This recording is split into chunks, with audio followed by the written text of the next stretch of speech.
until they hit level 4. And that's when Sway Esports, as soon as they hit level 4, they're looking for picks. Immediately with the Kadita, that's going to be their biggest issue. But let's jump into it with See You Soon on the blue side, once again, versus Sway Esports on the red side. Bit of a switch up. Kadita is going to kind of patrol that mid lane. They're putting a lot of pressure on Arlot very early on. Just Trabot getting pushed back.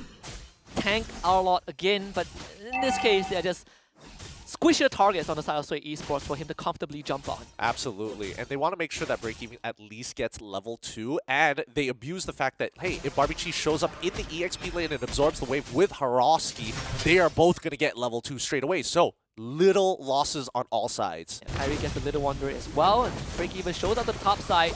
Niha getting completely pressured, but able to actually win out the trade nonetheless. Just good support from LaFlame. Yep, this is what you want to see coming out from Sway Esports. They want to break the team apart. Even though mid lane is being highly contested over between Barbichi and as well as Aski, the supports can kind of do whatever they want. They can kind of split off into different factions. They can split off to actually help get lane advantages, which is something that we didn't see previously in game number 1 and game number 2, where there was a high priority on the gold. And we're seeing something happen in the XP lane as well. Trabot won that initial trade. Haroski kind of behind and experienced just a bit, forced to reset early on. But Gyome shows up to the top side, gets the grab.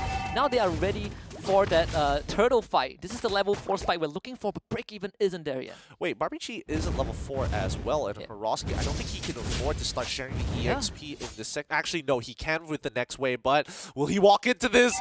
Don't touch the grass, my guy! And Aski get a little bit of poke. No level 4 for a lot of these heroes just yet. So many contests over XP. They have to force it. They have to force that wave quick.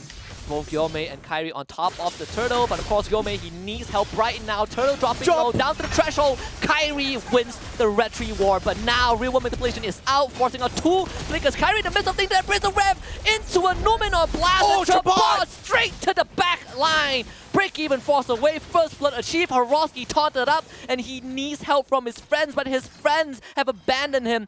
Aski not able to get the kill. Haroski walks away. Oh my goodness. I can't wait to see the replay of this because so many little things happen. And number 1, I'm just a little disappointed that Haroski didn't man up and jump right into the middle of the fight to start baiting out spells. Like, look at the way this occurred. Bottom side, they hit that level 4s. Haroski delays his jump in because he doesn't know where Aski is exactly. And once he spots him out, it's way too late. The damage has been done, and Kyrie is still alive. Trabot was able to actually, use him as a skipping stone to get into that back line as well. So I would have liked to see that Haroski actually took the initiative to jump in as soon as possible to try to either zone See You Soon or at the very least trade his life for hire. Yeah, with how Arlot works as a hero, Numenor blast, the taunt from Kyrie is just so beneficial, right? Sets up easy dashes for Trabot.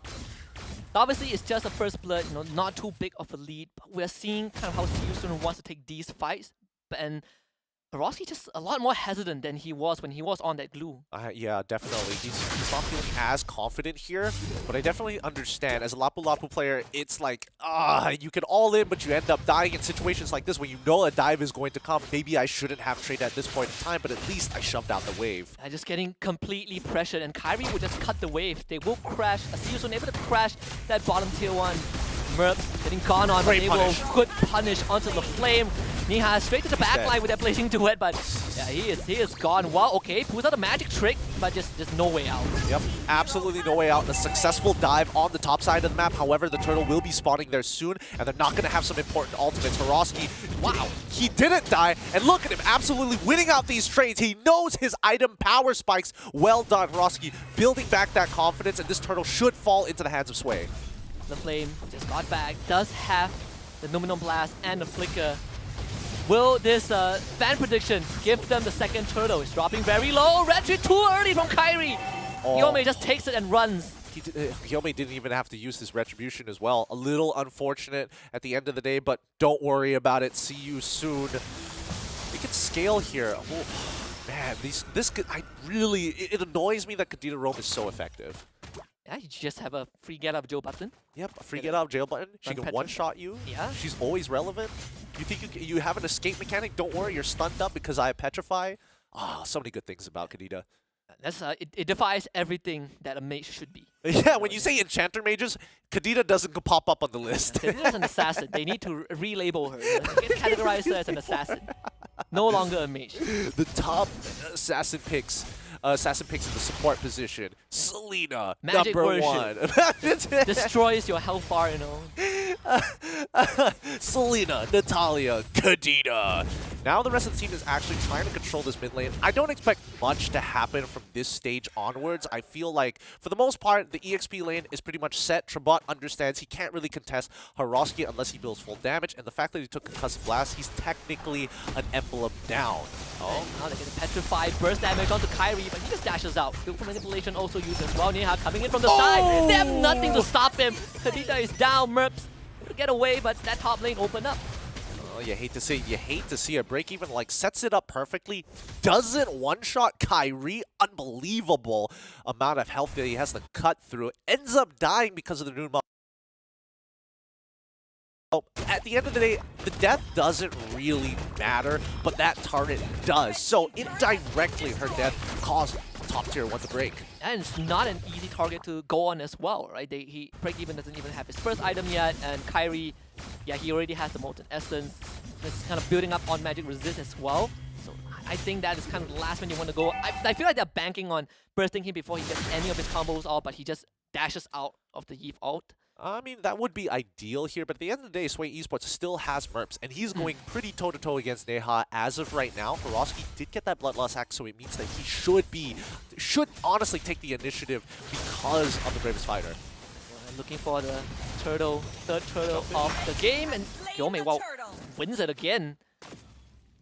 I guess they didn't want to take the fight at all. How so? I guess they understand that Kyrie is a little too far ahead of Gyome to actually contest for it, or they should make a decision to actually take fights based on the kill potential that they have. Wow, Merp's actually taking a lot of damage from that Blazing Duet. Part of me thought that they would try to contest because Merp didn't have Purify, but yeah, just came back up. The most even game we've had so far. Very. First 7.5 minutes, no one in the lead. Yeah, and you can tell that like both sides are really highly prioritizing the laning phase because they're contesting for priority to get that first push, to get that very first move, and if they don't have that priority, they basically just give up on the objective altogether. And the lane swap also happened as well. See you soon, threatening a dive in the bot side. That tier 1 is definitely gone. Luminum Blast, channel up just to zone away Sway Esports. Now they'll get the tier 1, petrify into an ult from break even, just no damage. Kyrie stood there and took it like a man. I guess they're trying to bait something out there, but the rest of the team should back off at this point of time. They don't have any of their big kill spells just yet, and even the Black Shoes with Purify have been utilized, so Aski, he doesn't want to go further than this. And LaFlame now just gonna wait for this Numenon Blast to come back up. Still has the Flicker. I thought that they would threaten a dive, but See You Soon has demonstrated just immense discipline. Sometimes a bit too safe, but it is what they're comfortable with. I will say that Sway Esports is kind of playing it dirty, right? Like, Kadita clearly spotted out the dive happening from a mile away, but both Gyome as well as Merps just hovered around their turret to try and get something out of See You Soon, knowing that the reinforcements will be coming in about 5 seconds or so. Uh-oh. Oh, Bravest Fighter. Forced to use that ultimate. Actually, Flicker's okay, gets the stun. Tries to go for 1 versus 4 outplay, doesn't get it. Okay. So he commits to an all-in to make sure that Sway Esports will get bottom tier 1 and a very good position.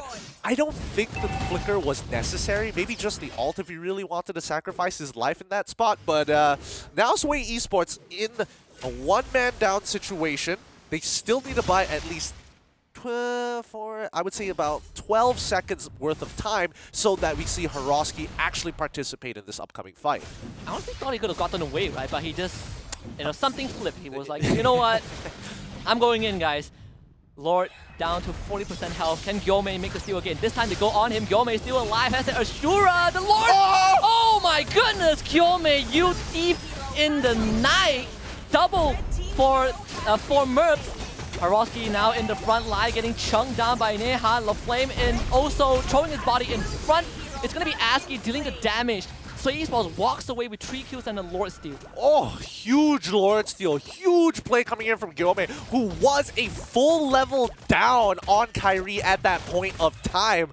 Oh, it should not have occurred like that, but Sway, they're still pulling all the stops here. Now, Merps, he's playing very, very carefully. There was a very good opportunity for him knowing that Neha didn't have the Blazing Duet anymore, and he couldn't actually burst him down. Just look at the position of how Merps is playing it, right? He cannot reveal himself first. The steal happens. Kyrie is relatively nearby. He sees the Numenon Blast go down, holds his position here. It's looking good. He should actually press his advantage even further, but he realizes that Aski is a threat, decides to take the least aggressive route possible, backs out of the fight, and then re-enters the fight. If he just kept pressing his advantage while he still had a spinning light wheel, it could have been a double, maybe even a triple. And they just lost the Claude. Finally, Break Even finds an assassination. Gets rid of the gold laner, so 20 seconds without Neha. Even as a Purify, didn't get to use it either way. So Esports having a commanding lead, sieging this mid-tier 1. Of course, Kyrie coming in from the side, Break Even can go on to him, but no burst from this Kadita at this point. Yeah, and let's keep in mind that it's still a very difficult maneuver to actually do. When Break Even jumps on top of you, he could delay the Petrify, he could put the Breath of the Ocean preemptively, so it's very difficult to time your Purify at the right time without getting one shot. Kyrie getting absolutely shredded by Merps. Compared to Game 2, Merps is so much more comfortable, and Flame even used the Numenon Blast just to kind of threaten and push back any potential dive. Yeah, but no real lead on either side. It's a 2K lead for Sway Esports, and it's at the 32K mark, which means that they should be getting their third items already coming for their carries. Yep, carry already has 3 items. We're looking at Lapu Lapu, 2.5 item, 2.5 items, Kadita with the Genius Wand, as well as the Glowing Wand. I'm surprised she was able to cough up that much money without having Magic Shop, so that's interesting. Gyome, on the other hand, we're looking at his items. He's got 2.5 already completed. The Antique Cuirass is going to be coming in real soon. Next Lord up in half a minute, and Sway Esports have already gotten control of the Lord Pit. Gyome putting up a show of a lifetime. All these steals, starting with the turtle, 2 turtle steals into a Lord. And Seosun, they don't have enough damage. Even if they commit onto Gyome, they just couldn't burst him down fast enough. I mean, based on the items that we see right now, we're just missing a third item coming out from Neha. Like, yes, you know, having the golden staff is already a powerful tool, and as well as the DHS or Demon Hunter sword. But I'm trying to think of a situation whereby he can actually go in freely. Because the more I think about the Blazing Duet being the answer to dealing with Sway Esports, there's just so many ways to actually cancel him. Break Even with the Petrify, Breath of the Ocean even, Gyome as well, Hiroski. There's just a lot of answers, and unfortunately for Seosun, they have to bait it out somehow. Seosun, they have Arlott coming in from the top side. There might be a chance for a pincer maneuver, but yeah, I mean, Prabhat revealed himself. Hiroski gone on. Okay, Numenon Blast onto 2. This is the opportunity to get the taunt up. Hiroski flickers to safety, and now the counter engage. The Kadita has found the target. Kyrie is dead. Aski not in the fight, but able to get rid of Hiroski at least. But they lost 3, and this Lord is gone. It's so tough. It's so tough. Neha is just trying his best to stack up and look for a beautiful Blazing Duet. Like, look at their life totals. This is like the perfect situation for a Blazing Duet, but it's so difficult to get in on. And now that Merps actually has that Winds of Nature, 3 items plus a Winds of Nature, this game is going to get even more difficult for Neha to actually play, and has to depend on the 18-minute mark to make it happen. And when we look at this replay, this is probably one of the best scenarios that they got, but once even. more, Oh. I mean, just the engages you see from Sway Esports, just beautiful. Really, really well thought of.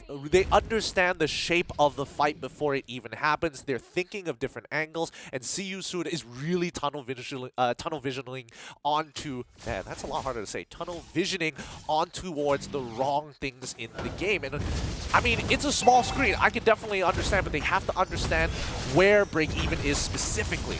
Yeah, this is so hard. You have to worry about the Kadita assassinating your core. You have to worry about all this crowd control that puts you, in the same spot. And Break Even always going in. Not able to get the assassination this time, but he walks away with his life. And Hiroski right into the thick of things with that ultimate, and even gets rid of Kyrie. But can he get out though? Have Sway Esports pushed their luck too far? And I think they have. They lost 2. Only got the top inhibitor. The mid one still stands. Yep, they definitely pushed their luck very, very hard there, but they don't mind giving these kills back. Number one, Sway Esports understand for a fact that they are in the 43k mark territory, so they know for a fact that they've hit their item power spikes first. They force it. Unfortunately, they still lose the trade, and they invest a lot of resources into the wrong guy. Kyrie can take hits like no other man could. Yeah, And Kyrie, he gives up his life, but he ate every single spell from Sway Esports. And it's one of those situations where, Sway needs to start understanding that these guys are good, and sure, they can afford to give it up, but you are giving CU Soon just that little breath of life that they were looking for. So we get this soft reset. Yeah, we get this sort of reset, but I think more importantly, like Sway Esports needs to recognize that Merps needs a little bit of time if he's working on Kyrie specifically. Everybody else would pretty much go down very, very quickly. It's just Kyrie who's a bit of a problem. And just don't get caught out. Merps was kind of in the face of CU Soon. I mean, he tried. He was tried. like, I'm gonna kill Kyrie whether you like it or not. That's commitment. That's commitment. You don't take one of the best junglers in the world's name and not be Filipino. That's the main issue. That's true. That's true. There's no argument against that. There's definitely no argument. They can just show us the MC's trophy. That's it. That's all they need to do. You cannot argue against these logics. Truly, truly. But I think Sway for now, before they start taking their revenge here, they have to really plan out the way they're... Because their Lord control is very smart. They give up space on purpose to allow Break Even to get into better positions to actually flank. And I think CU need to start recognizing if Sway are just backing off on purpose, where could they be? Tribe Rush? You should start thinking about lane bushes as well. And it's so hard to get on top of Barbie Chi. He just sets up the kill zone with that ult, and everything from Sway Esports just connects, right? You get this Gyome counter engage, you get Hiroski just diving in with his ult. So tough. The Lord again getting juggled left and right, and look at Break Even. He's looking for an assassination. Yeah, he really is. Well, he's playing like such a rat. This guy, man. I'd be so furious. I'd be so furious. But now they have... Oh, okay. So they have all the information they need. They know where everybody is. They're just not 100% sure where Neha is as of right now because he's not revealed on the map just yet. But it's getting close. Look at this flag for Break Even. They oh my god. Hiroski, you cannot go down right now. Oh, Neha. Oh, he misses the ultimate. But they get the Petrify nonetheless. It's just immortality. Kyrie, he's slaying the flame. Can't get on. Domino Blast even cancel. Oh, Sway Esports. A beauty. And this should be it. Game number 3, dominant as they intended it to be. So disgusting. Sway Esports playing it so nastily, delaying the Lord on purpose, getting that information, making Neha feel so uncomfortable. He is scared to jump in that fight. The unstoppable force now charging in once more. Trabot sweeps that all aside. Gyome in the fight, but with Trabot gone, it's just Neha against the entire world. And this is not going to stand. Sway Esports finally have a conclusive ending to this upper bracket best of 3. Let's go! Sway Esports turning the tides on the talent as well as the audience predictions. The 4% that believed in them